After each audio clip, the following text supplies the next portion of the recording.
गोरी पोर, काळी पोर. आम्ही घराच्या बाहेर आलो ना 5 मिनिटात पोरगी पटवतो, एवढी गोरी आहे आम्ही. ए या काळ्या मातीची काळी लेकर आम्ही तुमच्याच घरी कोणते इंग्रज आले होते. ए बाड खाऊ नीट. आम्ही गोरी पोर, कुठला पण शर्ट काढू द्या, एकदा शर्ट घातला ना असली क्वालिटी दिसतो ना, आमच्यासारखं कोण दिसत. आम्ही काळी पोर, आम्ही पांढरा शर्ट घातला ना डायरेक्ट चांद पे टाक दिली. एवढी काळी होती. आम्ही गोरी पोर उन्हात गेलो ना काळात अजिबात पडत नाही, पण अजून उठून दिसतो. आम्ही काळी पोर, आम्ही उन्हात किती जरी फिरलो ना, किती जरी काय झालं, किती चेहऱ्याला डाग लागला काही दिसत नाही. काय आहे ना वॉरंटी अख्खी काय.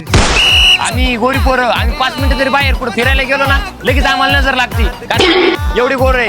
आम्ही काळी पोर, आम्ही स्वतःच काळी भावली, नजर लागायची गरज नाही. आम्ही काळी पोर, आम्ही दिसायला जरी काळे असलो ना तरी आमच्याकडे गोरी आहे. फक्त एकच आयटम आहे ना, माझ्याकडे 3 गर्लफ्रेंड, 3 बायको आणि 3 शेजारच्या बायका. माझ्याकडे एवढे शेअर करा गोऱ्या मित्रांना.